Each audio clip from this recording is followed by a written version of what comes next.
Dans le psaume 94:12, Dieu est décrit comme un soleil et un bouclier. La récompense est subordonnée à une foi réelle et active, sans laquelle il n'est point de récompense.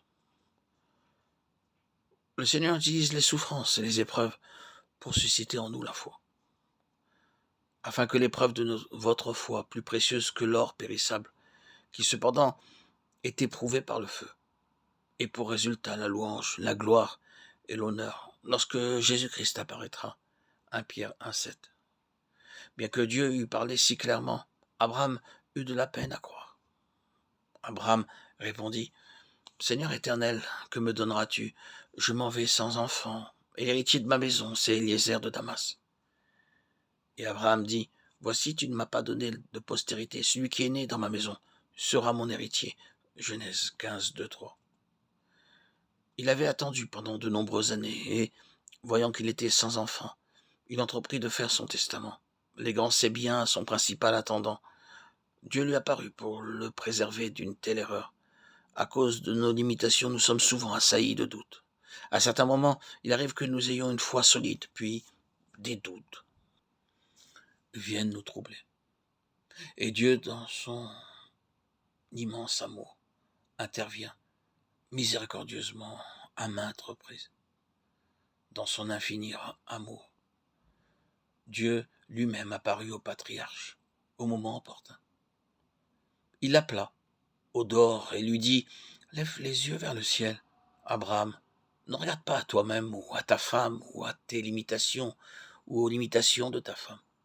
Ne regarde pas aux circonstances, mais en haut. Et alors ta foi deviendra solide. Regarde vers le ciel. Compte les étoiles. Telle sera ta postérité. » Aujourd'hui encore, personne ne connaît le nombre des étoiles. Il y en a tant. Et elles sont tellement éloignées. Dieu savait qu'Abraham ne pouvait compter les étoiles. Mais son intention était de le fortifier. Et c'est seulement lorsque nous regardons en haut que nous pourrons avoir la foi. L'ennemi nous fera tourner les yeux vers le bas, vers nos limitations, nos défaillances ou nos échecs. Il est nécessaire que notre regard soit tourné vers le Seigneur et que nous nous emparions de ses promesses par la foi. Genèse 15, 5, 8. Jérémie 34, 18 apporte un éclaircissement à ce passage. En ce temps-là, lorsque deux parties désiraient conclure un accord, on prenait un animal, on le tuait et on le coupait en deux morceaux. Les intéressés passaient entre l'animal partagé, s'engageant ainsi de manière irrévocable.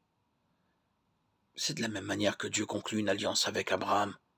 Il leur donna de prendre 3 animaux et 2 oiseaux, de les tuer, de les couper en deux morceaux. Genèse 15, 9, 10, 17. Alors l'Éternel fit passer des flammes entre ces morceaux, établissant ainsi avec Abraham une alliance qui ne pouvait être brisée. Genèse 15, 13, 17.